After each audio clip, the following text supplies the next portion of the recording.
Bienvenidos a La Otra Realidad. Hoy vamos a ocuparnos de la Gran Pirámide, un monumento grandioso del que podrían decirse tantas cosas que más que un programa habría que dedicarle una serie entera. Pero hoy vamos a introducirnos en la cuestión, una cuestión que, como verán, suscita tantos enigmas que convierten a ese monumento en algo desestabilizador y apasionante. Con sus medidas, con su tamaño, con las técnicas que se utilizaron en su construcción, uno puede plantearse lícitamente si existió una civilización desaparecida y la Gran Pirámide es un resto de aquella, si los extraterrestres anduvieron, como algunos sugieren, por nuestro pasado, o si, de una forma más simple, habría que retroceder nuestra historia conocida unos cuantos milenios más atrás. De todo ello hablaremos a lo largo de este programa. Vamos a ver una primera parte del reportaje y después, como es habitual, les presentaré a nuestros invitados. Hasta ahora. Esta es la Gran Pirámide. 4 triángulos que convergen allá arriba, en el cielo de Egipto. Sin embargo, a pesar de tan elementales trazos, jamás ha habido otro edificio que despierte tanta admiración entre los hombres. Grandiosa, abrumadora y al tiempo cálida y cercana. No hay monumento comparable. Es la síntesis de la grandeza y también, como después veremos, del misterio. En los libros se dice que fue construida por el faraón Keops en solo 20 años. 7.300 días para colocar casi 3 millones de bloques de piedra de varias toneladas cada uno. Debió tratarse de superhombres, porque tuvieron que ajustar con precisión milimétrica un bloque cada 3 minutos ininterrumpidamente sin descanso durante 20 años seguidos. Con una eficacia inimaginable, extrajeron la piedra de canteras situadas a varios kilómetros de distancia. Cortaron los bloques con la misma exactitud que si fuesen prismas ópticos. Los transportaron sin ruedas ni carreteras, cruzando el Nilo fuera o no época de crecidas. Las subieron a lo largo de 1 kilómetro por la meseta de Giza y las elevaron grada a grada hasta llegar a una altura de casi 150 metros. Y todo ello al ritmo de un bloque cada 3 minutos. Está claro que en los libros de historia se escriben a veces grandes tonterías. Su base ocupa una superficie de 53.000 metros cuadrados, suficiente para que en ella quepan 8 campos de fútbol. Para rodearla hay que caminar casi 1 kilómetro. Con sus 6 millones de metros cúbicos de piedra podrían construirse todas las iglesias, ermitas y catedrales románicas y góticas de Europa. Para transportar sus casi 3 millones de bloques harían falta tantos camiones que, puestos uno tras otro, formarían una fila que desde Cádiz llegaría hasta los confines de Siberia.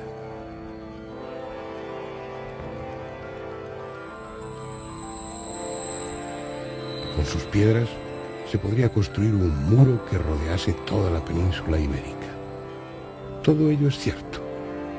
Sin embargo, tan colosales medidas, tan gigantesco volumen, no impresiona apenas a historiadores y arqueólogos que despachan la cuestión a base de cientos de miles de obreros y descomunales rampas, diciendo lo que saben, pero sin saber lo que dicen, porque es sencillamente imposible.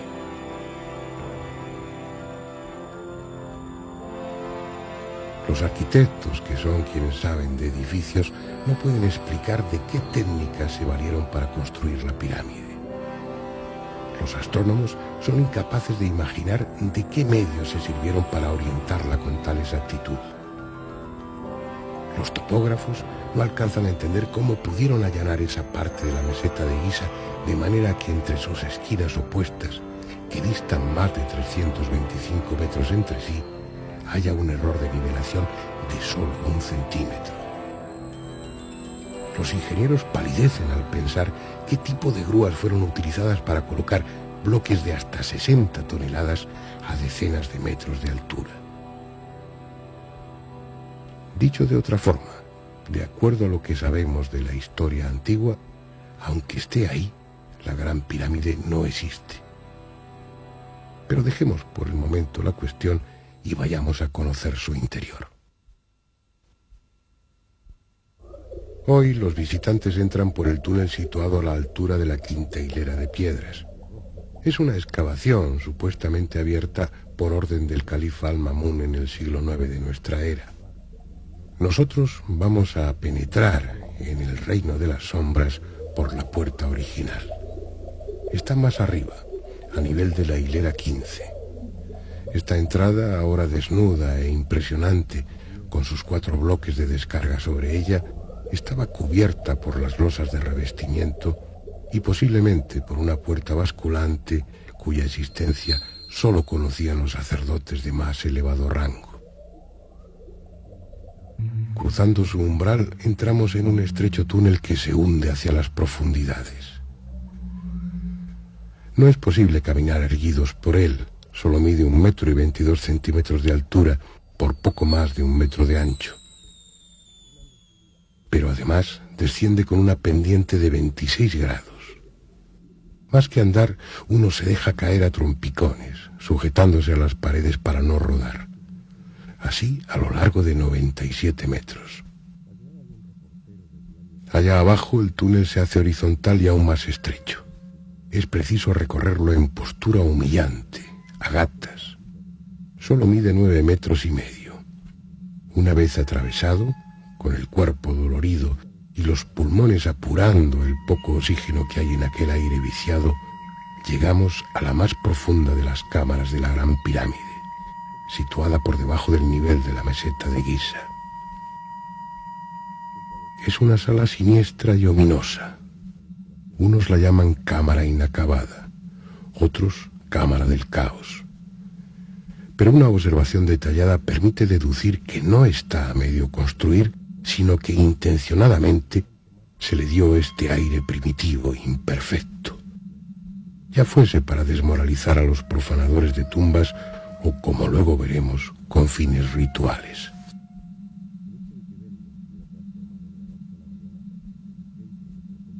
De ese canal descendente que acabamos de recorrer sale otro hacia arriba, el llamado canal ascendente. Está taponado con 3 enormes bloques de piedra para impedir su acceso, pero se puede llegar a él por el túnel que abrieron los profanadores y que Al-Ma'mún agrandó en el siglo IX. Tiene la misma pendiente que el canal descendente, unos 26 grados, pero esta vez ascendiendo. Es más corto, solo mide 37,5 metros, por lo que resulta menos fatigoso recorrerlo, y en cualquier caso merecería la pena, porque se abre a un espacio inesperadamente amplio y arquitectónicamente desconcertante por su perfección. La Gran Galería, con más de 8 metros de altura y casi 50 de longitud. Pero antes de adentrarnos en ella, debemos introducirnos por un canal horizontal que se abre frente a nosotros. Mide poco menos de 40 metros y nos permite acceder a la llamada Cámara de la Reina. Es una estancia de unos 30 metros cuadrados, con techo en caballete y un nicho de forma escalonada en su pared sur. Aunque la llaman así, esta cámara nada tuvo que ver con reina alguna. Probablemente es el Serdab, la cámara secreta donde se guardaba el doble del faraón, una escultura que debió estar precisamente en ese nicho.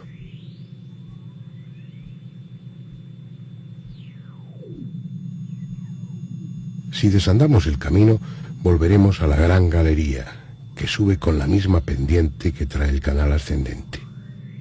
Es un trabajo impresionante, tanto por sus dimensiones como por su acabado, apreciable en la precisión con la que encajan las piedras entre las que realmente no cabe un cabello.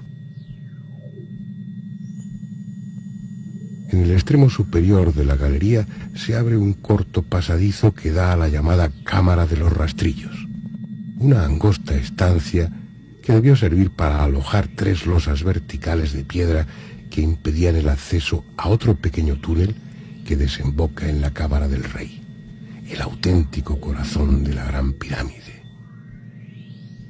Una sala de 50 metros cuadrados que sorprende por su desnudez.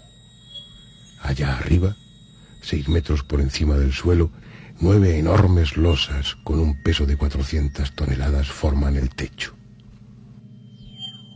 En el extremo este de la cámara, el célebre sarcófago de granito, un primitivo y tosco bloque de granito rojo sin pulir que supuestamente contuvo la momia real. Para completar nuestro recorrido por el interior de la Gran Pirámide, visitaremos 2 lugares a los que el público no tiene acceso, ya que de hecho nunca estuvieron destinados a que alguien los visitase.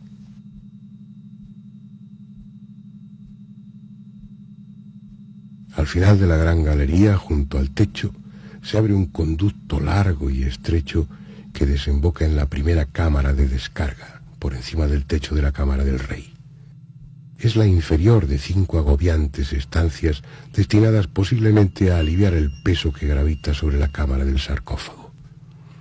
De esa se asciende a las restantes por un canal abierto a fuerza de dinamita por el coronel Weiss a finales del siglo XIX.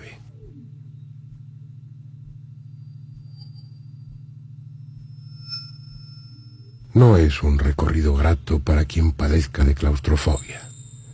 La oscuridad, el silencio propio del más silencioso de los sepulcros, el aire enrarecido y la consciencia de tener encima el peso de millones de toneladas de piedra convierten el ascenso cámara a cámara en una desagradable aventura.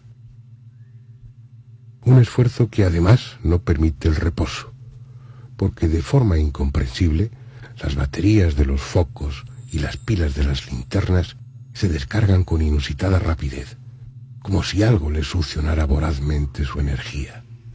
Así hasta llegar a la última cámara de descarga. Saber que de hundirse la pirámide por su propio peso lo haría precisamente en ese lugar, y ver que las enormes losas que sobre nuestra cabeza forman el techo están ya separadas varios centímetros, son detalles que no invitan ciertamente a pasar mucho tiempo allí. El otro lugar no visitable está al principio de la gran galería, pero no en el techo sino en el suelo. En ese punto se abre un pozo de 70 metros de profundidad que desemboca en el canal descendente, cerca de la Cámara del Caos. Estas imágenes corresponden a la primera vez que el pozo ha sido filmado. No está clara su función, pero es probable que guarde algún secreto aún por descubrir. No sería el único, porque como después veremos, la Gran Pirámide va desvelando sus misterios poco a poco, a medida que avanzan nuestros conocimientos científicos y vamos siendo capaces de comprender su mensaje. En esta primera parte del documental ya han tenido ustedes oportunidad de conocer la Gran Pirámide por fuera y por dentro. Incluso han tenido el privilegio, permítanme utilizar ese término, de visitar lugares que habitualmente no visitan los turistas. Yo creo que hay datos, elementos suficientes para iniciar el debate, pero antes voy a presentarles a los invitados de esta noche. Nacho Ares, que es licenciado en Historia Antigua por la Universidad de Valladolid, que prepara su tesis doctoral sobre la visión grecorromana del mundo oriental o algo parecido. Sí, bien, esto es correcto. Tienes, aparte de muchos artículos, un libro muy interesante, Egipto el Oculto, y yo creo que nuestros espectadores van a poder disfrutar de tus conocimientos. También disfrutarán de los de Alberto Borrás, que en principio puede parecer por su profesión no muy vinculado a la Gran Pirámide, puesto que él es farmacéutico y químico. Pero, bueno, sus conocimientos, son muchos años que tenemos de relación, sus conocimientos sobre el mundo antiguo, la historia antigua y el tema de Egipto es profundo. Sus libros se han basado fundamentalmente en las energías libres y en la sugerencia, por no decir aportando incluso pruebas de que en el pasado se utilizaron energías que hoy desconocemos y que servirían para solucionar muchos problemas de los que esta sociedad tiene planteados.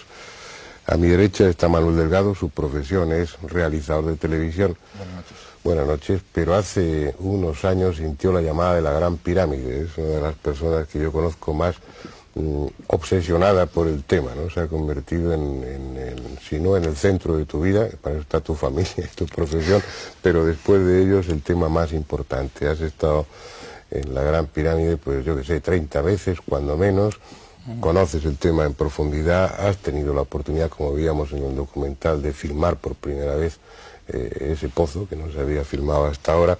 Es decir, hay muchos conocimientos por tu parte que van a ilustrarnos perfectamente para el debate.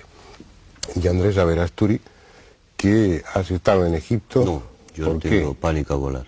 Bueno. Pero ya tengo vosotros, pero me lo contáis. Mientras haya vídeos no hace falta ir. De acuerdo, pero sí es un tema que te interesa, lo hemos hablado en ocasiones, y además yo creo que, como en otros programas, vas a saber hacer las preguntas que los... Voy a poner un punto de sensatez. Sí hace falta bien sensato en una mesa de estas características. Como inicio del debate, a mí me gustaría dejar una pregunta en el aire para que quien quiera la conteste. Cuando iba al colegio aprendía en los libros de historia que las pirámides estaban levantadas ahí por la soberbia de los faraones y que todas ellas eran tumbas. Pero después, al conocer un poco mejor el antiguo Egipto, y supongo que vosotros, que lo conocéis mejor que yo, tendréis una opinión al respecto, la sensación es que no necesariamente las pirámides fueron tumbas, ¿o sí? ¿Quién empieza? Es lo que te cuentan allí todos los guías de Egipto, y también no solamente ellos, sino también la arqueología oficial, y así lo vemos reflejados en todos los libros de texto y libros universitarios que se manejan en todas las universidades del mundo, ¿no? Lo que pasa es que esta teoría choca con hechos bastante concretos en Egipto. Por ejemplo, algunas pirámides son absolutamente macizas, no tienen ni cámaras ni pasajes para acceso interior. ¿Cabe la posibilidad de que los techos no se hayan descubierto? No, la pirámide del Kola, por ejemplo, o de Xavier del Arián, están absolutamente ya demolidas y no se ha encontrado absolutamente nada. No tenían cámaras ni nada, eran un monumento macizo. Efectivamente. Luego hay faraones que tienen varias pirámides. Es decir, luego podemos hablar de algo que también se comenta bastante, que es el enterramiento ritual, ¿no? Pues los faraones del Alto y Bajo Egipto tenían 2 tumbas, etcétera, ¿no? Pero también queda bastante cojo a esta teoría, ¿no? Y sobre todo, perdona que te interrumpa, porque por lo que yo sé, ha habido pirámides intactas, es decir, que no estaban violadas, que los arqueólogos han llegado hasta la cámara mortuoria, supuestamente mortuoria, que estaba ahí el féretro, el sarcófago con sus sellos, no había habido depredadores, violadores que hubieran vulnerado esa tumba. Se han quitado los sellos, se ha levantado la tapa del sarcófago y dentro no había absolutamente nada. Y no solamente no había nada, creo que te estás refiriendo, por ejemplo, a la pirámide Sekenheb en Saqqara, ¿no? Zacarías Boni, el arqueólogo egipcio, creo que llegó a esa tumba en el año 57 o 58, ¿no? Entonces, precisamente quería el gobierno egipcio darle un bombo impresionante a este descubrimiento, y el día de la apertura del sarcófago, que por cierto es un sarcófago muy especial, no es un sarcófago que tiene la tapa arriba, sino que se corre un lateral que sube y baja, un sarcófago fantástico de basalto. Pues ese día pusieron luz y taquígrafos en la tumba, vinieron las autoridades egipcias, invitaron a todas las jerarquías del cuerpo diplomático de Egipto. Todas, Andrés y yo no estábamos. No estabais allí. Y bueno, efectivamente fue la televisión y fue medio de prensa. Cuando se abrió no había absolutamente nada dentro. Y había un dato, habría sido un momento ese, debió ser que todos ahí pendientes de esa apertura, con esa inquietud morbosa de ver una momia fantástica, porque es que se habían encontrado ajuar funerario alrededor del sarcófago, e incluso encima del sarcófago había un ramito de flores colocado como si, no sé, la última ofrenda de algún ser querido al difunto que en teoría debe estar ahí dentro, ¿no? O sea, que estaba todo preparado para que efectivamente hubiera dentro. 2 preguntas. Si no eran tumbas, ¿qué eran? Y en todo caso, si no eran tumbas y había caja pero no había muerto, yo creo que ¿por qué? Aquí es donde tendremos que entrar un poco en el debate y sobre todo clarificar que no hay que confundir el motivo de nuestro programa, que es la Gran Pirámide y en concreto las pirámides de la meseta de Giza, con el resto de pirámides, en donde más o menos hay testimonios arqueológicos o fuentes escritas en donde se habla de enterramiento hay una serie de pirámides donde también han aparecido también dudosos. bueno, eso ya cada uno como los interprete. ¿Te estás refiriendo a los textos del libro de los muertos, por ejemplo? No, los textos de las pirámides. Ha habido pirámides en donde han aparecido también o restos de la momia en el sarcófago, o restos del ajuar, también de la momificación, vasos canopos. Vale, digamos, Nacho, entonces que no siempre las pirámides han servido de tumbas, ni todas las pirámides estaban vacías de muertos. Claro, es una idea que yo tengo... Lo cual complica todavía más el tema, porque entonces sí que no sabemos para qué claro, sería. Que aparte de tener una función funeraria, que para mí personalmente, por lo menos si bien no en la Gran Pirámide, que yo pudo haber sido reutilizada, porque pues, bueno, eso es una cosa de la que podremos hablar a lo largo del debate, el resto de pirámides tuvieron una función funeraria, aparte de una función astronómica por la orientación que tenían, una función iniciática, una serie de ritos que hoy desconocemos. Digamos, para clarificar un poco el tema,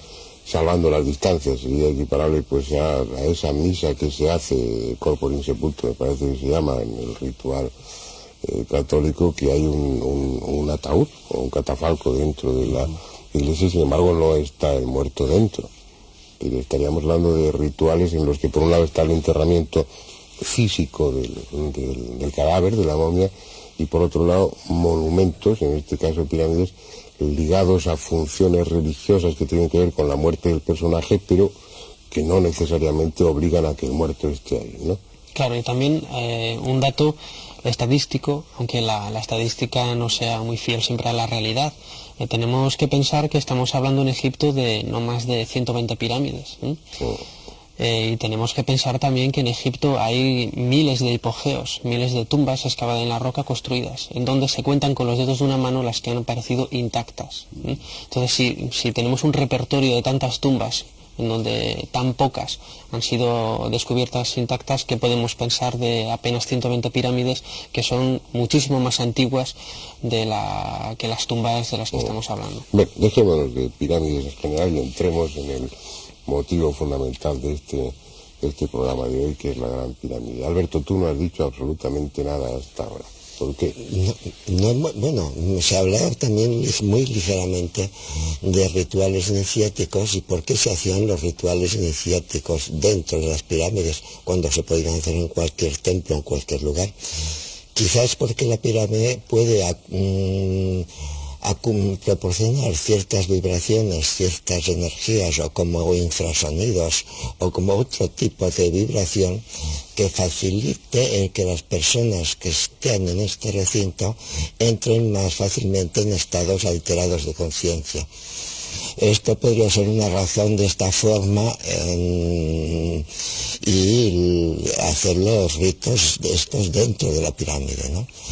Porque luego también, claro, como otra hipótesis sería que las pirámides fueran unas centrales de determinadas energías que beneficiaran a todo Egipto, a todos los pueblos o toda la zona de los alrededores. Realmente es una hipótesis bastante peregrina. Es posible, ¿no? Pero realmente es muy difícil analizar desde el punto de vista de nuestra época actual, por ejemplo, cómo eran las cargas eléctricas hace 12.000 años, ¿no? Porque pues, lo que sí parece es que el Arca de la Alianza actualmente no funcionaría. Porque funcionaba porque en aquella época había una actividad eléctrica que incluso está constatada por algunos historiadores griegos, una actividad eléctrica muy superior a la actual. Entonces, claro, quizá algo podía influir en la pirámide, en esta actividad eléctrica, que no... Pero luego hay cosas mucho más complejas, y se podría hablar muchísimo más, ¿no? Porque todo esto iría ligado a circunstancias gravitatorias, que la Tierra hubiera pasado todo en su periplo alrededor del Sol por distintas regiones del espacio, en las cuales variasen la aceleración gravitatoria. Podemos hablar luego de ello. Sí, yo tomaría nota mentalmente de una de esas posibles funciones, ¿no? La hipótesis, la idea es que la Gran Pirámide, por lo menos otras pirámides quizá también, desempeñaba unas funciones o podía desempeñar unas funciones de tipo energético como una gran que central. en su momento sí eran útiles, porque por lo que parece claro, parece demostrado, la actividad eléctrica en la atmósfera hace varios milenios no es la misma que ahora. Entonces aparatos como el Arca de la Alianza o la función de la Gran Pirámide o de otras como generadores, acumuladores o conversores de algún tipo de la electricidad ambiente, pues hoy ya se habría perdido. Ese es un punto a considerar, las funciones, para qué servía la Gran Pirámide, qué funciones podía tener. Pero vamos yo os veo todavía así, estáis muy pacíficos. Voy a empezar con un elemento que sé que es de discordia. Se dice la Gran Pirámide, la pirámide de Keops, se sitúa la pirámide en la cuarta dinastía, hace 2.500, 2.600 años, según una escuela, según otra escuela, la de Manitón y Petri, pues 2.000 años más antigua, sería del 4.000 y pico antes de Cristo. Sea como fuese, se la sitúa históricamente en una época determinada del Antiguo Egipto. Pero hay discusión, no está claro si realmente esa pirámide es atribuible al faraón Keops o es mucho más antigua y Keops la rehabilitó. ¿O qué se sabe del origen, históricamente estoy hablando, o arqueológicamente? ¿Qué se sabe respecto al faraón o a los constructores de la Gran Pirámide desde el punto de vista académico? Me parece muy interesante lo que habéis dicho antes de separar para su estudio de las 120 pirámides que hablábamos, las 5 pirámides principales de la cuarta dinastía, es decir, las 3 grandes pirámides de Giza y las 2 pirámides de Snefer, el padre de Keops, y todas en Tasur, la pirámide roja y la pirámide acodada. ¿Por qué hay que separarlas? Porque antes hablaba Nacho de los textos de las pirámides, pero es que resulta que estas 5 grandes pirámides, las 5 pirámides fantásticas que maravillan y que luego hablaremos un poquito de su estructura y de toda tecnología aplicada en esa construcción, es que ninguna de estas pirámides tiene el más mínimo jeroglífico. Es decir, no tenemos, igual que otras pirámides, por ejemplo la pirámide de Unas, que hemos visitado, pues está llena, repleta de los que se llaman texto de las pirámides, el texto de la Duat, del libro de las puertas, todo este tipo de... que por cierto, tendríamos que hablar también de este tipo de textos, porque a mí no me convence todavía que se sepan traducir los jeroglíficos. ¿Por qué? Porque cuando Champollion, etcétera, empiezan a estudiar la piedra Rosetta, atribuyen a cada uno de los jeroglíficos un carácter fonético. Es decir, este objeto, por ejemplo, significa la letra F. Pero en el Antiguo Egipto el carácter de los jeroglíficos era ideográfico. Un ideograma, por ejemplo, es ver un logotipo y ver cuál es el... Yo aprendí que era ideográfico, simbólico y fonético. Pero vamos a la Gran Pirámide. ¿Quién construyó, según la ciencia oficial, a mí me gustaría primero saber quién no pudo destruirla. ¿Quién no pudo construirla? ¿Quién no pudo construirla? A ver. Estamos hablando, aunque fuera la cuarta dinastía, que se barajará también la hipótesis, estamos hablando de la época del cobre. Es decir, no es que no solamente tenían hierro, sino que ni siquiera conocían el bronce. Y estamos hablando de un pueblo bastante primitivo, que no conocían las poleas, que no conocían ningún tipo de materiales duros con los que elevar tantísimo bloque. Estamos hablando de la cuarta dinastía, y no solamente la Gran Pirámide con sus 6 millones y pico de metros cúbicos de piedra. Estamos hablando que durante 150 años, que fue el periodo en que estuvo más o menos esta dinastía construyendo pirámides, sumando estas pirámides de Asur y las pirámides de Giza, durante 150 años todos los días estuvieron colocando un bloque cada minuto y medio, suponiendo que estuvieran trabajando 12 horas al día. Es decir, estamos acostumbrados a varias toneladas, no bloques. Claro, estamos hablando de una sociedad nuestra. Eso se comentaba en el reportaje, sí. En esa primera parte. Pero decirme, ¿era Keops o no era Keops? Es que... Contente con ellos, anda, no me dejes aquí sola. No, hombre, sí, la historia a mí me preocupa que lo sabemos todo y no sabemos nada. Y la obsesión que provocan las pirámides, ¿no?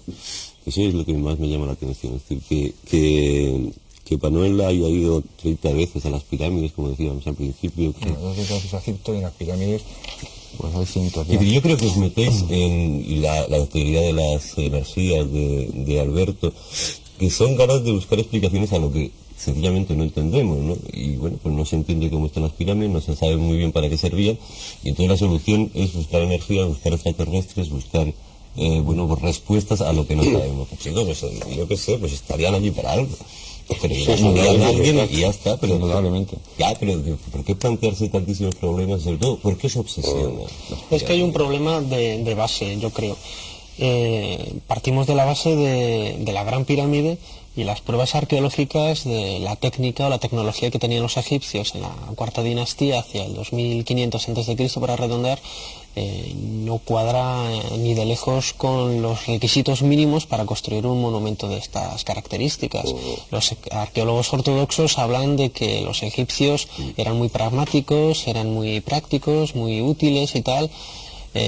Conocían la rueda pero no la utilizaban. Hay representaciones de la rueda en el Imperio Antiguo, en la quinta dinastía, en varias tumbas de Saqqara, pero no la utilizaban, muy parecido a lo que hacían los mayas en América, que tenían un conocimiento social de la rueda pero no la utilizaban.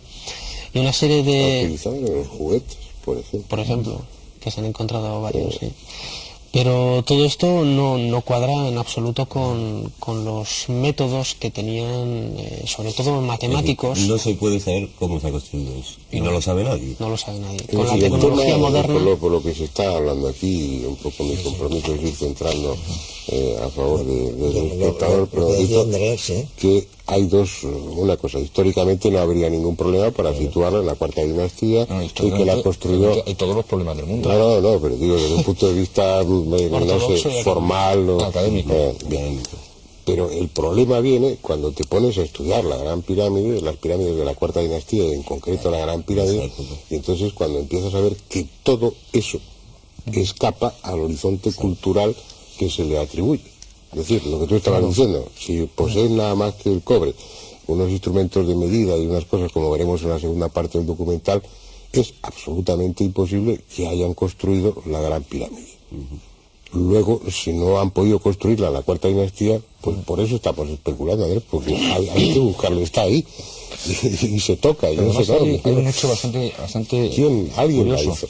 Porque resulta que hay un principio que se suele decir y no se suele discutir porque es bastante evidente, que ninguna rama de la ciencia avanza si no avanzan todas las demás. Por ejemplo, el primer trasplante de corazón, doctor Barnas creo que fue, ¿no?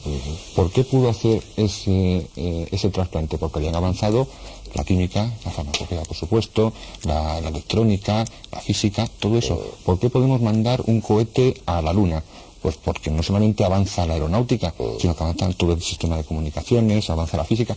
La industria textil, por ejemplo, es fundamental en los astronautas. Y tampoco te imaginas que un astronauta se lleve en la cápsula unas gallinas que tengas allí que matar y comérselas, porque también incluso, yo no sé si hay una ciencia gastronómica, pero también aporta su conocimiento y sus adelantos para que esta gente coma allá arriba con toda la garantía del mundo.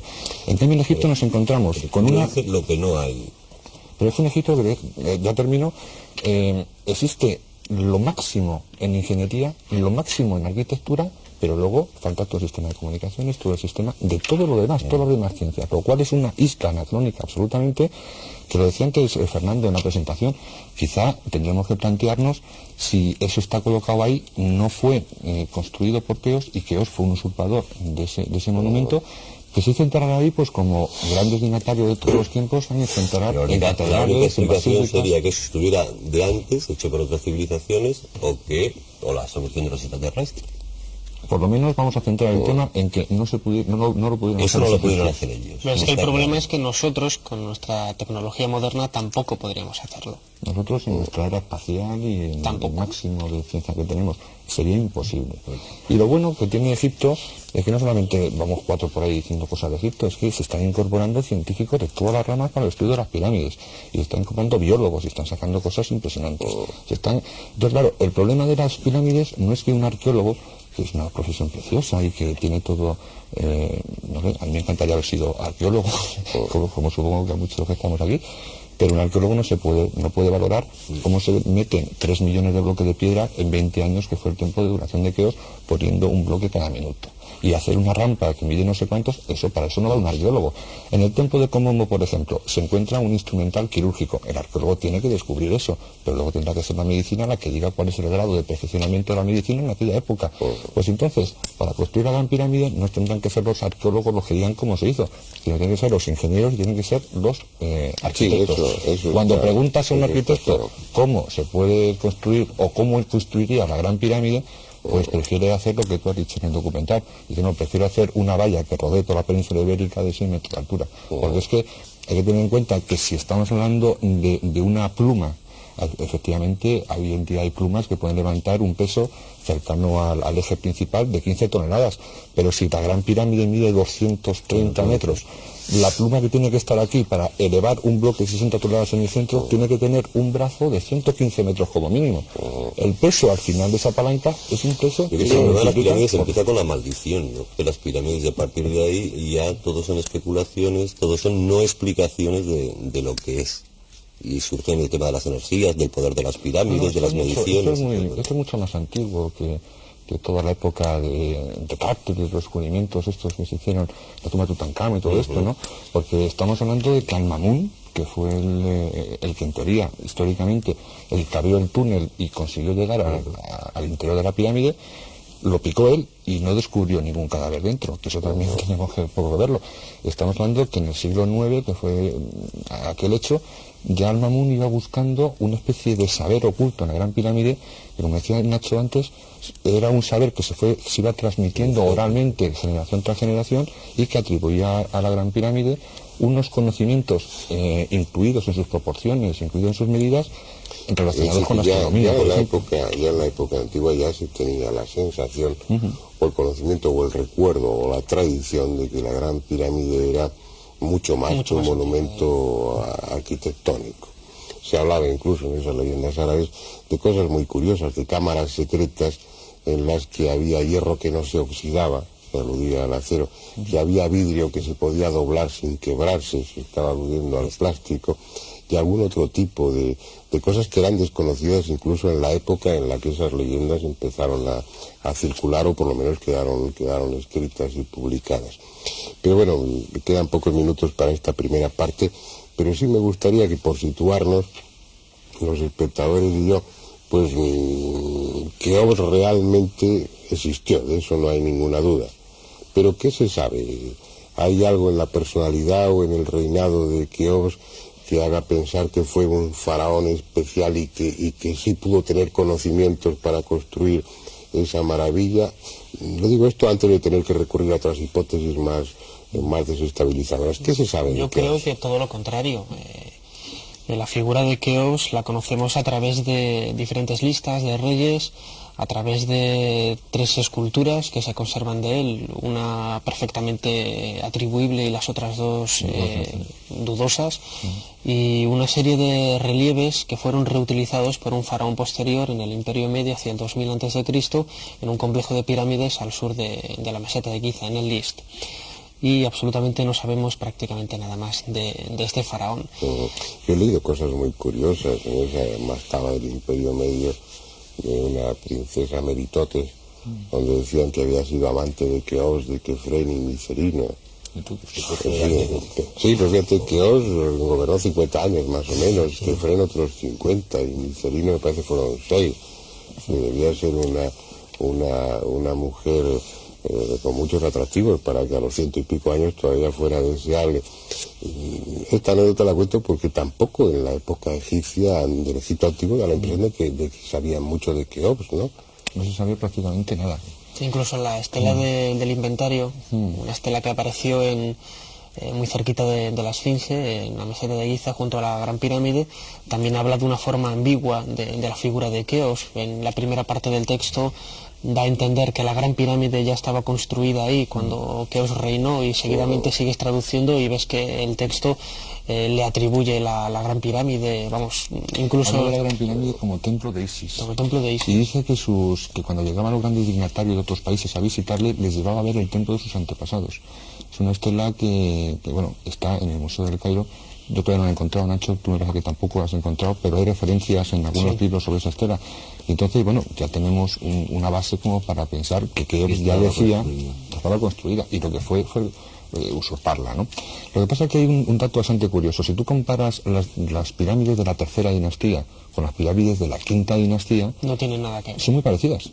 Ah, de la ¿sabes? quinta dices. De la tercera a la quinta son muy parecidas, o sea, La la de la es cuarta una es- evolución correcta. En cambio, la cuarta dinastía se eleva ahí por una isla absolutamente Sí, es muy- anacrónica en tiempo y en la tecnología. La ¿no? primera pirámide que se data en la historia de Egipto, en la época de Zoser, la pirámide escalonada, en 35 años aparece la pirámide roja, la del padre de Snofru, en Dashur, al poco tiempo la gran pirámide, y es un salto evolutivo en apenas 60 años que incluso mucho más impresionante que la evolución que podemos haber tenido nosotros en pleno siglo XX, con la Pero lo tecnología que de están 1900. sacando los telespectadores ahora mismo, por lo menos yo, la conclusión es de que todos crees que eso no es una obra terrenal, ¿o no? Claramente. No es egipcia. O sea, no es egipcia de Es la época humana. del cobre. O sea, sabemos que está ahí. Ha hecho la raza humana. No sé, eso podemos valorarlo luego. En una civilización que no hemos, que no queda nada con Que La gran pirámide. O sea, lo que está claro es que si das una vuelta por el Museo del Cairo y ves qué herramientas se utilizaban en la cuarta dinastía, efectivamente, imposible hacerlo. es imposible hacer lo que se está O haciendo. sea, que hay dos soluciones para concluir. O nos las han dado los extraterrestres, o es una civilización absolutamente perdida que ha dejado ahí las dos pirámides. Las pruebas dicen claramente eso, lo que pasa es que los arqueólogos no quieren aceptarlo. Bueno, pues si estáis de acuerdo y nuestros espectadores también, vamos a ver esa segunda parte del documental. Es sabido que los egipcios usaron serruchos para cortar la piedra, y no solo la piedra caliza, relativamente blanda, sino también otras de mucha mayor dureza, como el granito. Se conocen ejemplares de serruchos egipcios de bronce con dientes de esmeril, y en los hipogeos de Tebas se han encontrado bloques de granito serrados. Pero estudiando las huellas dejadas en cada paso de sierra, se descubre que actuaban con una enorme presión y que obviamente no pudieron ser de bronce y esmeril. Utilizaron sierras de puntas enormemente duras y lo hicieron a mano y con guía mecánica también. Este es el sarcófago de Diodefre, hijo o hermano de Keops. Está en el Museo del Cairo. El serrucho ha cortado ya 2/3 de la tapa. Se puede observar la superficie irregular que va dando forma al sarcófago. El plano de corte muestra desniveles del orden de 1 centímetro. No podemos imaginar qué tipo de serrucho utilizaron, pero es seguro que lo manejaron manualmente, con las imperfecciones que eso implica. Veamos ahora otro sarcófago de piedra cortado también con serrucho.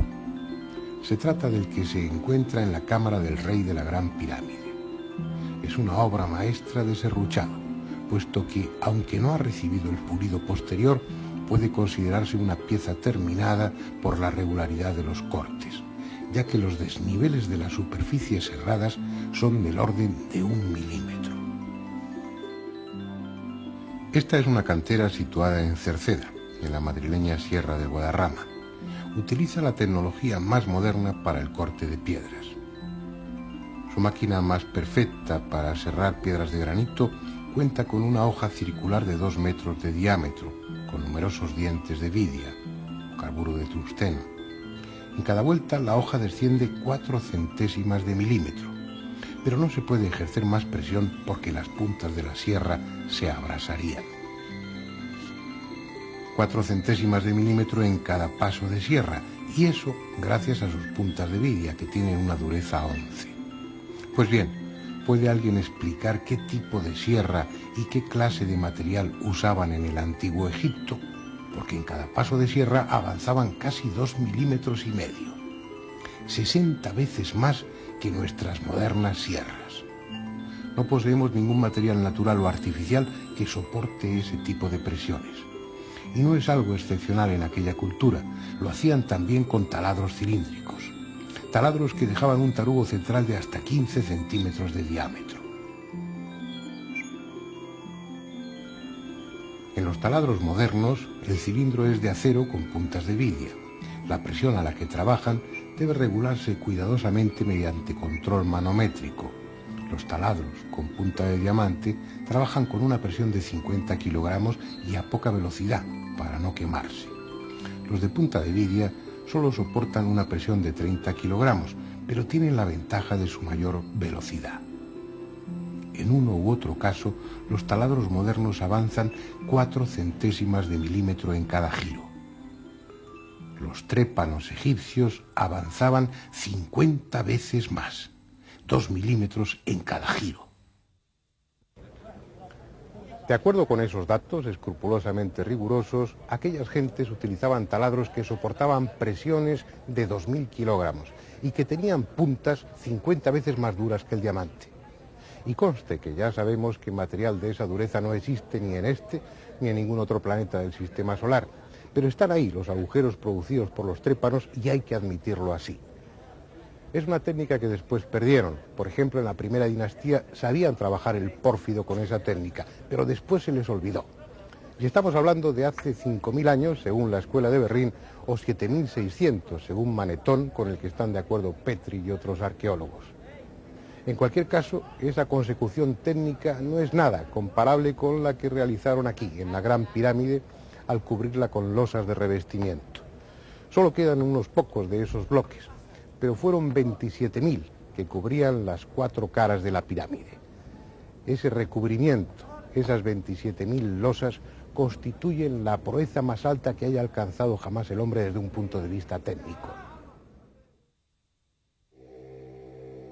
Poseen superficies planas de más de 3 metros cuadrados.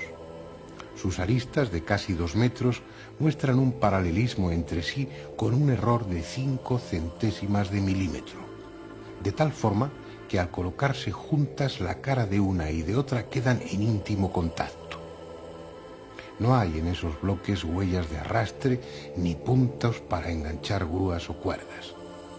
Además, colocaron en las juntas yeso de fraguado rápido que obliga a colocar el bloque al primer intento, sin posibilidad de moverlo después. ¿Cómo lo hicieron?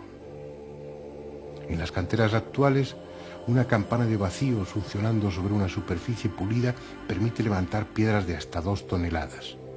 Pero es absurdo pensar que en la cuarta dinastía utilizasen campanas de vacío. Además, cada uno de esos 27.000 bloques de revestimiento no pesaba 2, sino 16 toneladas. Los 90 grados exactos que forman los ángulos diedros de esos bloques debieron recibir su último acabado en el taller donde se labraron, para que ajusten a lo largo de los 230 metros de la primera hilada de bloques. El control de la angularidad en cada uno de ellos fue del segundo de error. Es decir, cada uno de estos bloques de revestimiento está realizado con más precisión que una escuadra normalizada de las que se utilizan en la industria moderna. Estos bloques de revestimiento plantean además una cuestión que la arqueología no admite, y es que los constructores de la Gran Pirámide poseyeron instrumentos ópticos. Un instrumento no óptico de medida da errores de hasta 300 segundos. Un anteojo corriente de autocolimación da errores de hasta 5 segundos. Pues estos bloques de revestimiento, la angularidad está corregida con errores de 1 segundo. Es decir, no solamente poseyeron instrumentos ópticos, sino que además fueron de alta precisión.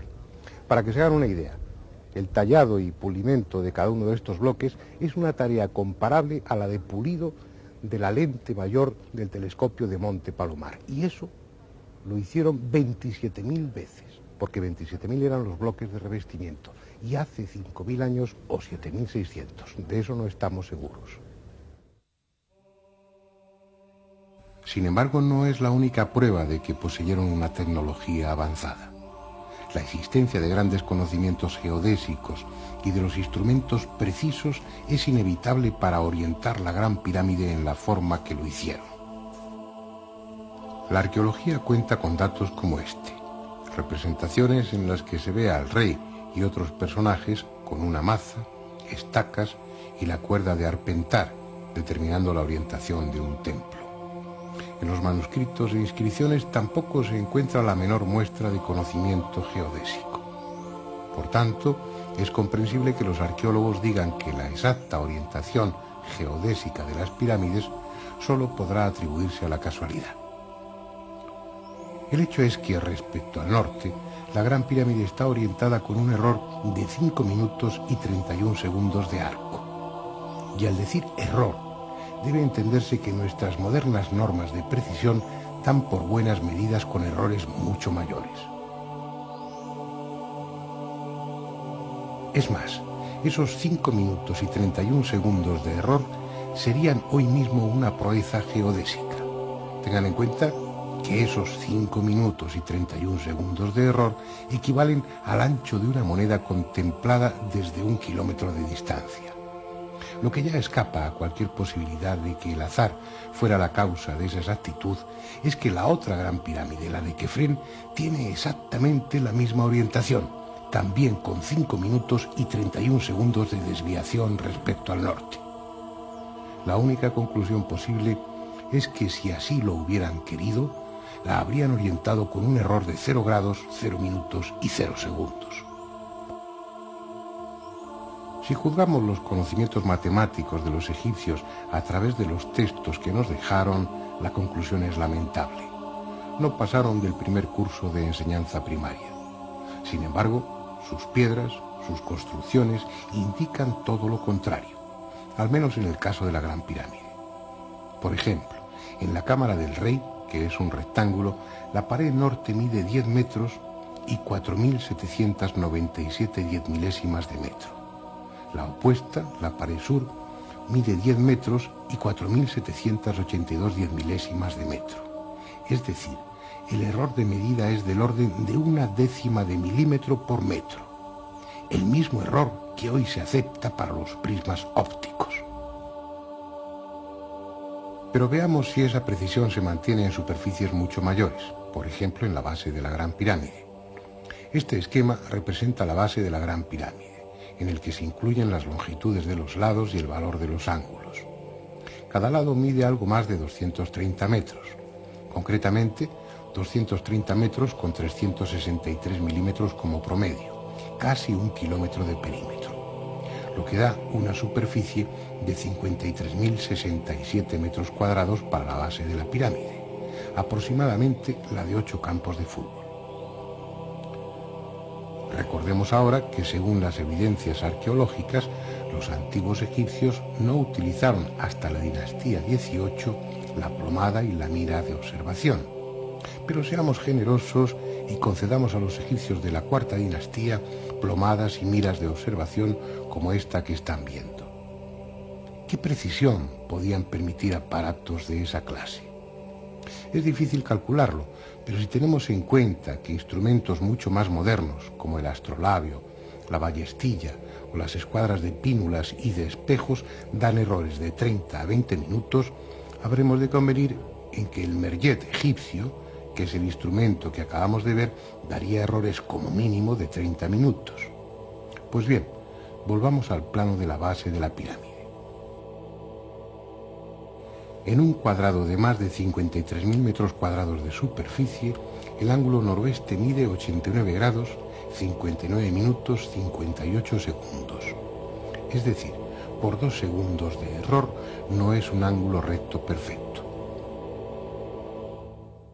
¿Qué significa eso? Significa que es imposible, absolutamente imposible, que los arquitectos de la Gran Pirámide utilizaran el merjet o cualquier sistema no óptico de medida. Eso significa que es inevitable, repito, inevitable, que utilizasen instrumentos ópticos, además de alta precisión, tan buenos como nuestros modernos teodolitos. Cualquiera que sostenga que la orientación y las medidas de la Gran Pirámide fueron realizadas a ojo desnudo y con cuerdas, no sabe de lo que está hablando. Otra prueba de la precisión técnica utilizada en la construcción de la Gran Pirámide la encontramos en la horizontalidad de su base, sobre todo si tenemos en cuenta que los constructores dejaron sin labrar la piedra de la meseta en el centro y solo rebajaron el perímetro. Ese mojón de piedra central impidió que las direcciones diagonales se pudieran tener en cuenta en el momento de nivelar. Solo lo pudieron hacer por el perímetro. A pesar de todo, si comparamos dos ángulos opuestos, el noroeste y el sureste, veremos que la diferencia de altura entre uno y otro es de 1,5 centímetros. Esa diferencia de altura representa un error de 4 centésimas de milímetro por metro, lo que concuerda con la rigurosa exactitud presente en todas las medidas a las que nos hemos referido. La única conclusión posible es que el nivel científico y técnico de quienes construyeron la Gran Pirámide era muy superior al de las siguientes dinastías. Este edificio singular responde a un plan único mantenido fielmente desde el primer golpe de pico hasta la colocación de la última losa de revestimiento. Dioses o ingenieros de extraordinarios conocimientos cuyo origen desconocemos, quienes hicieron ese grandioso monumento, no dejaron ni un solo detalle a la improvisación. La Gran Pirámide está hecha con más precisión que nuestros actuales relojes de pulsera. La diferencia es que no pesa 100 gramos, sino 7 millones de toneladas.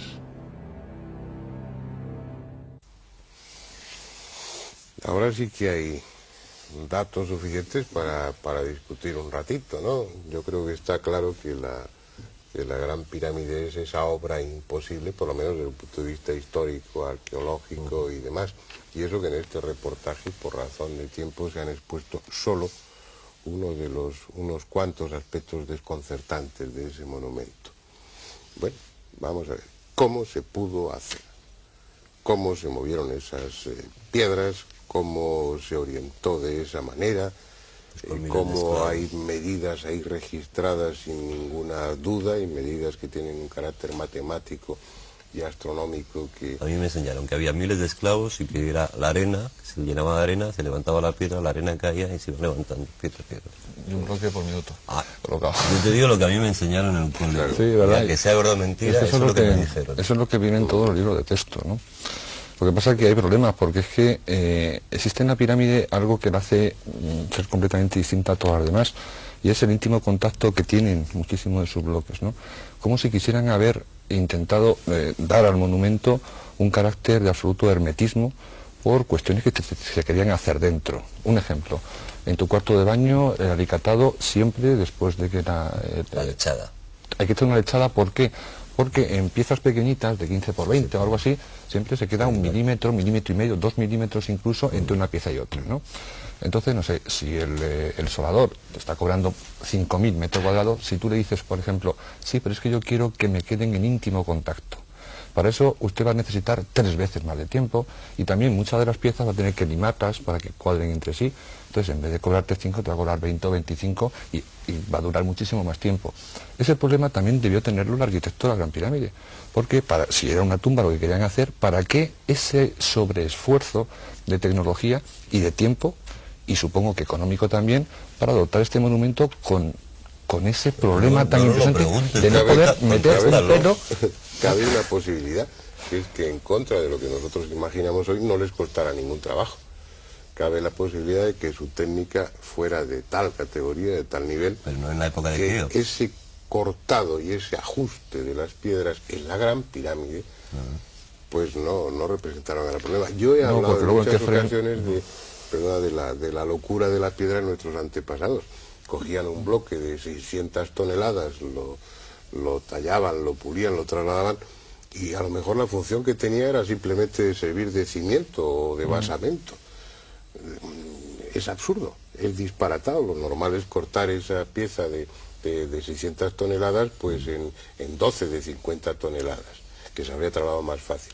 Da la impresión de que no les costaba esfuerzo. Sí, las teorías que son igual de absurdas que plantean los egiptólogos modernos es que las pirámides, en especial la Gran Pirámide de la que estamos hablando, fue construida por medio de rampas. Se habla de una única rampa, se habla de una rampa que recorría en espiral las caras de la pirámide. Nacho, pero eso está ahí en los libros. Tú te vas a cualquier gran superficie o cualquier librería y los libros que compran y que se enseñan a los chavales y los que en la escuela y en la universidad. Es que el problema que plantea sobre todo la teoría de las rampas, se ha hablado también de máquinas, de palancas, etcétera. ¿Pero las rampas eso es posible o es un disparate? No, la propia construcción de una rampa para construir una pirámide de 147 metros de altura como tenía la de Keops, entre comillas, hubiera sido un problema arquitectónico muchísimo más difícil que la propia construcción de la pirámide. 4 veces de volumen más la rampa que la pirámide. Y ya se demostró a principios del Una de las siglo 7 maravillas Petri, del mundo no sería la pirámide, sino que sería la rampa. la rampa. Es decir, podemos afirmar que cuando leemos eso o vemos esos gráficos, esas ilustraciones a veces muy bonitas de las rampas rodeando la gran pirámide en una especie de espiral que va creciendo, todo eso es mentira. No, Sí. ¿Es no mentira es o no es posible. mentira? Bueno, Pues mentira, si no es posible, es mentira. Lo que es figura mentira, es posible. yo lo que creo en la palabra mentira, yo creo que hay Es falso. una connotación no, fraudulenta. Sin una Yo intención creo dolosa. que el que ha escrito es el que dice eso no sabe de arquitectura ni sabe de ingeniería. No es verdad. Eso que Es figura imposible en las hacerlo rampas así. no es verdad. Bien. ¿Cómo se hizo entonces? ¿Qué se os ocurre? Yo no lo sé. ¿Qué teorías hay? ¿Cuál es lo más? Alberto, ¿tú qué piensas? Pues, una teoría sería la levitación de las piedras, aligerar estas piedras para que no pesaran. Alberto, si hablamos de levitación, pues la gente dice, estos están como cabras. Eso es posible. Eso, bueno, es posible en cierto modo. Hay personas que han levitado, esto está perfectamente probado, ¿no? Si se pueden levitar personas, ¿por qué no se pueden levitar piedras? O sea, realmente una levitación es una formación de una fuerza antigravitatoria que hace que lo que debería atraerse hacia la Tierra, pues se separa de la Tierra sencillamente. Entonces, y hay una teoría bastante simple para explicar esto, como ejemplo, se piensa, por ejemplo, que la gravedad, siempre se ha estudiado que es la atracción entre dos cuerpos que se atraen entre sí. Cuando las teorías modernas realmente no es la atracción de dos cuerpos, sino hay una estructura de espacio-tiempo que rodea, que empuja los cuerpos uno contra otros y hace que se aprieten unos contra otros. Y en el espacio entre medio, como uno se hace sombra a otro, pues no se aprietan. Esto se ve muy bien, por ejemplo, se entendería muy bien suponiendo que el espacio-tiempo fuera una tela muy tensa, y si de esta tela tensa ponemos en medio una esfera pesada, esta esfera se hunde ligeramente, se queda quieta y hundida. Si al otro lado ponemos otra esfera, se hundirá también ligeramente y se formará un pequeño surco entre las dos esferas. Tirando de la tela, las esferas irán corriendo por este surco, porque aquí tienen una parte más alta que las empuja hasta juntarse las dos. Y en realidad es la tensión de la tela, que sería en un espacio cuatridimensional, sería la tensión del espacio del tiempo, lo que empuja unos cuerpos contra otros. Bueno, Sí, por ejemplo, si hacemos así, ¿no? Si el espacio se curva más, la fuerza con la cual se aprietan unas cosas es mucho más fuerte. Entonces es posible, por ejemplo, lo que habíamos dicho antes, que la Tierra o el sistema solar, al pasar por distintas regiones donde la tensión del espacio-tiempo sea distinto, la gravitación sea más fuerte o más floja. Baja el papel porque no te vas a ver. Complica más todavía, Sí, porque sí, claro, sí. si la solución es que las piedras levitan, Sí, entonces sí. ya sí que estamos perdidos. Entonces, si tenemos aquí dos esferas juntas, aquí, ¿no? Por la atracción, entonces, por abajo, empujamos por abajo, curvamos el espacio-tiempo de una manera negativa. Entonces las esferas se separan, se van. Tendríamos una fuerza antigravitatoria. ¿Quién hizo eso? Pero a mí eso no me soluciona el problema de la Gran Pirámide, porque es que no solamente colocarlas, es que date cuenta que al día aquella gente colocaba 1.300 bloques. O sea que a pesar de eso,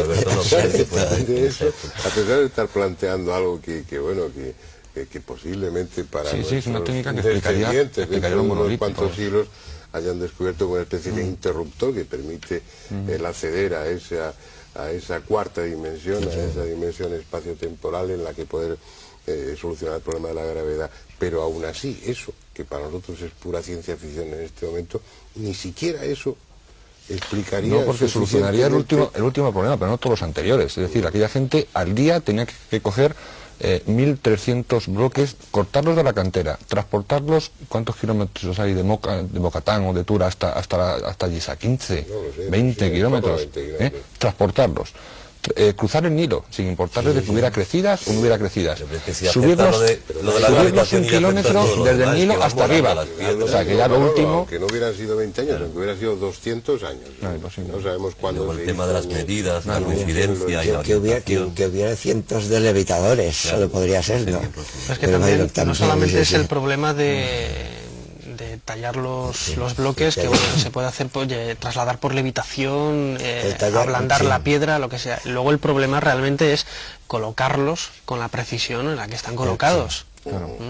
Que no estamos hablando de obreros estándar como nos quiere vender Zahi Hawass, el director de la meseta de Giza, que ha encontrado unas tumbas muy cerca de la Esfinge, que pretende dar a entender que son las tumbas de los constructores de las pirámides. Es que a mí eso me parece de quedarse de espaldas. Una panadería que posiblemente hiciera 40 o 50 panes al día.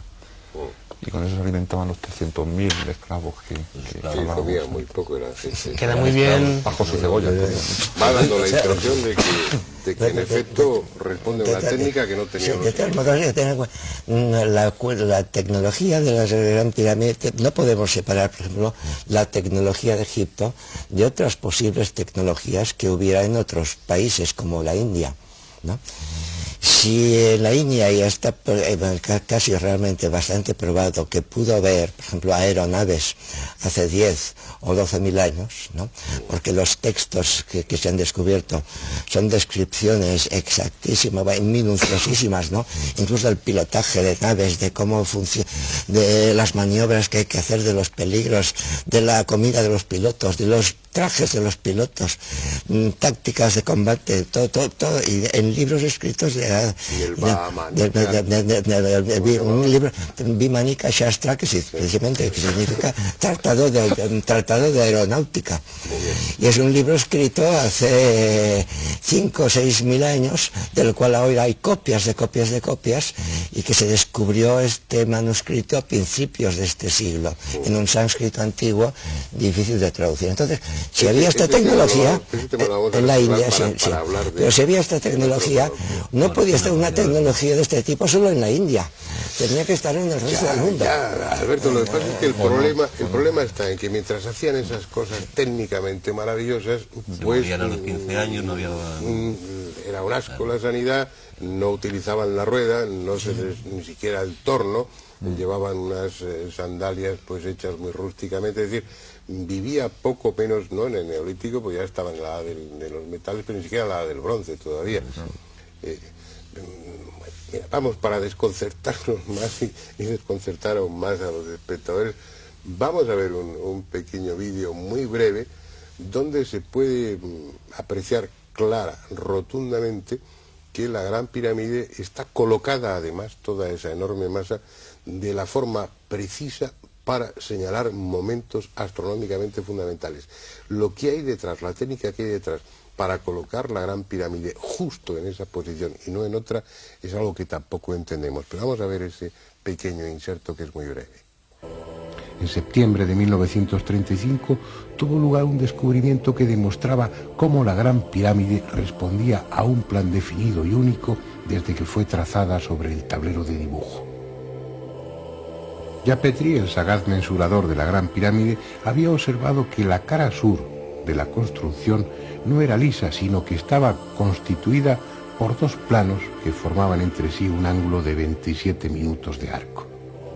Él lo atribuyó a que por alguna razón técnica la capa de revestimiento del centro de la cara era más gruesa. Sin embargo, se equivocaba. La cara sur tenía esa concavidad por una razón muy concreta que descubrió André Pochant en 1935. La Gran Pirámide estaba construida y orientada de tal modo que señalaba los equinoccios y los solsticios. Al salir el sol, la arista de la derecha daba sombra a la media cara izquierda de la cara sur de la pirámide. La sombra avanza con rapidez hacia la derecha como si fuera un velo que va descorriéndose y deja iluminada esa media cara izquierda. Es un fenómeno breve que dura unos 20 segundos. Por eso André Pochant lo bautizó con el nombre de efecto relámpago. Después, durante 4 o 5 minutos, la cara sur de la Gran Pirámide permanece con media cara iluminada y media cara oscura. A la puesta del sol el fenómeno se repite al revés. A simple vista y sin coincidir con la fecha adecuada es difícil observar esa concavidad de la cara de la pirámide, pero cuando existían las losas de revestimiento, pulidas a espejo y pintadas de color rojo, debió ser un espectáculo impresionante. Hoy las piedras son grises, están desnudas y las caras de la pirámide son desiguales y rugosas.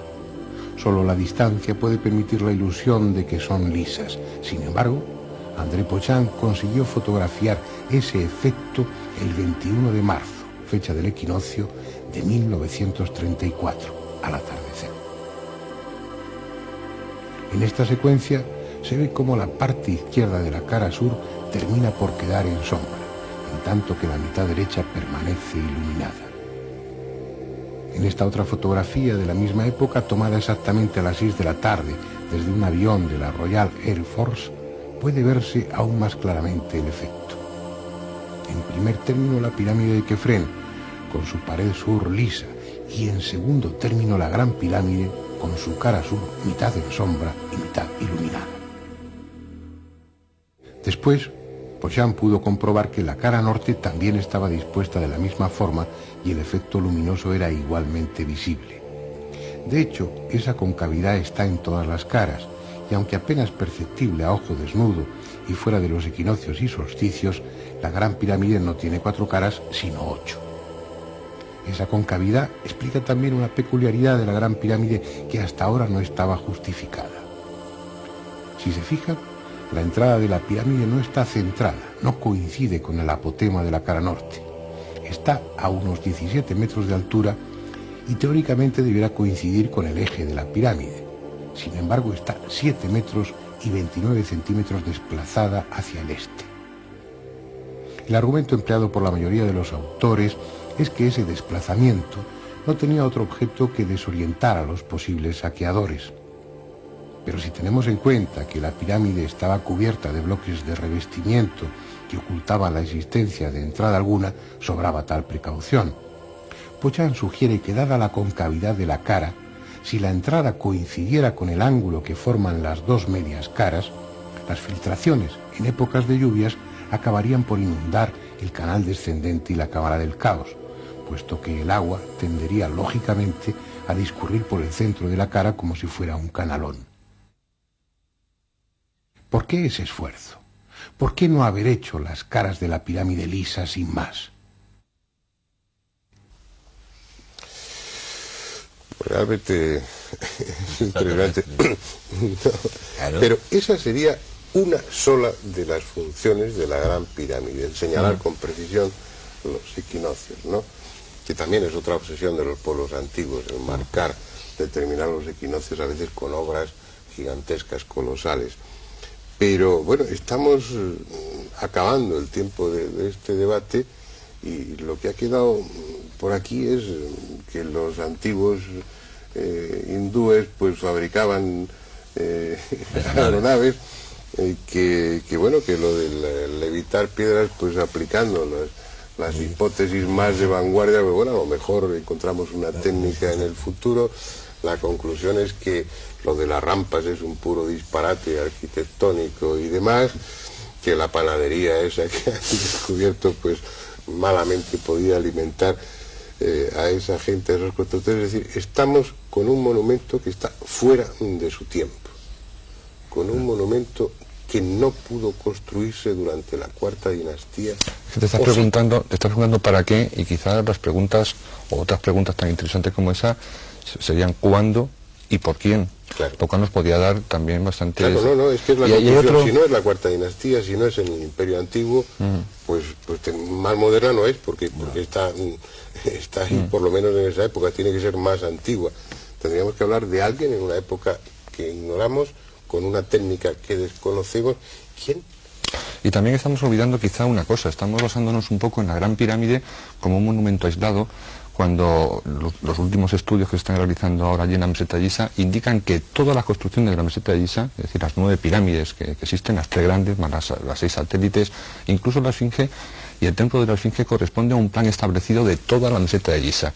Yo propongo a los espectadores que hagan un pequeño, cojan un bolígrafo y un papel y pongan el corte transversal de la Gran Pirámide, pero en el suelo y multiplicado por 5.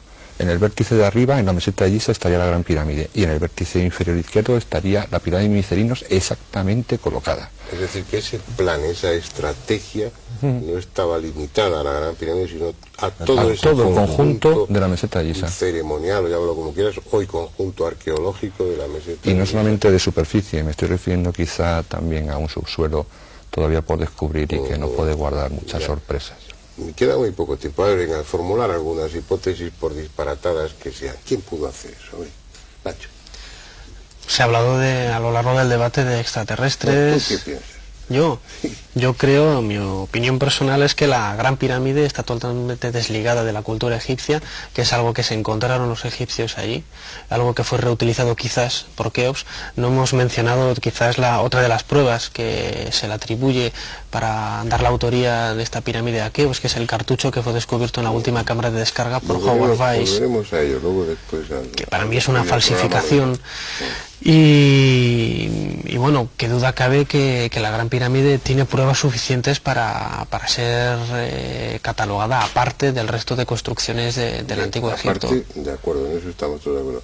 Pero a tu juicio, pues no te estoy pidiendo una afirmación, ni os lo voy a pedir a ninguno, sino simplemente una opinión que le damos un origen extraterrestre, fueron los dioses, fue la civilización de la Atlántida, fueron unos protoegipcios que vivieron hace 30.000 años. Yo solamente puedo decir que es anterior. A partir de ahí ya la especulación está abierta, podemos hablar de extraterrestres, podemos hablar de atlantes, podemos interrelacionarlos, como hablaba en una ocasión con Manolo, extraterrestres que visitaron Atlántida, y a partir de ahí una evolución un tanto atípica. Los problemas de la Gran Pirámide, las hipótesis son todas disparatadas. En el momento que nosotros... luego a lo mejor son todas reales. Pero disparatado también en la teoría de la relatividad cuando la expuso Einstein. Sí, pues yo digo disparatado desde el punto de vista de lo convencional, ¿no? Cuando menos desestabilizadoras. Siguiendo la ronda, ¿tú qué piensas? Podría ser extraterrestre, pero yo me inclino más bien que fuera una construcción humana de una civilización mucho más antigua de la cual hemos perdido los rastros. Podría ser de la Atlántida o incluso anterior a la Atlántida. Pues realmente por ahí estas concomitancias, por ejemplo, como esto lo que he dicho antes de la India, no se puede mantener una tecnología aislada en un país, se expande rápidamente por todo el mundo. Luego, por ejemplo, nosotros mismos, en 200 años hemos pasado de la máquina de vapor, ¿no? Porque prácticamente en el siglo XVI se vivía casi la tecnología del siglo XVI era del tiempo de los romanos, ¿no? O peor todavía, ¿no? Y hemos pasado de la tecnología del siglo XVI-XVII a los viajes en 200, 300 años hemos pegado un salto impresionante. Entonces ello no quita que una civilización de este tipo, incluso en más tiempo, ¿no? en 1000 años, por ejemplo, hayan pegado un salto impresionante yo creo que nosotros en 100 años, antes de 100 años tendremos la antigravitación. Resumiendo, serían los restos, ¿no? O las consecuencias, uno de los vestigios de una supercultura, civilización desaparecida. Muy breve ya, porque nos queda muy poco tiempo. Manolo, tu hipótesis, ¿por dónde va? Mi intuición en este caso, porque no tengo pruebas claras, es que los dioses en el antiguo Egipto eran mucho más que algo imaginario, porque no existe civilización. Por ejemplo, en el cristianismo, en todas las religiones que existen en el planeta, se habla del cielo, de solo después de la muerte, como algo etéreo, que no sabemos muy bien dónde colocarlo. En cambio, los dioses en el antiguo Egipto sabían perfectamente dónde venían, que era una porción del cielo, que le llaman la Duat. Estás hablando de extraterrestres. Estoy hablando de extraterrestres, estoy hablando incluso, voy a llegar un poco más allá, quizá es posible que tanto Osiris como Isis, como Set, como Junum, como Petah, los dioses del antiguo Egipto, no fueran inventos como se puede suponer. Es un tema al que vamos a volver con alguna frecuencia, ¿no? Los misterios del pasado. Andrés, ¿te has aclarado de algo? Sí. Yo nada, yo sigo en la duda metódica. ¿Tú también? No, hombre, claro, sí, que lo que no puedes, lo que está claro es que eso no es lo que hemos creído, eso es evidente, ¿no? Y a partir de ahí ya... Yo creo que es bastante, aunque sea poco es bastante. Lo que también resulta evidente es que hay que seguir con el tema. No voy a decir que la semana próxima o dentro de un par de semanas, pero hay que volver, porque han quedado multitud de cuestiones sin aclarar, o ya que no las podremos aclarar seguramente sin profundizar en ellas, pero que en lo que se ha dicho aquí pues ha quedado ahí flotando. Estamos hablando de tecnologías en el pasado que sugieren la existencia de unas culturas, de unas civilizaciones muy avanzadas en muchos aspectos, y en Egipto y en la Gran Pirámide hay miles de cosas aún por decir.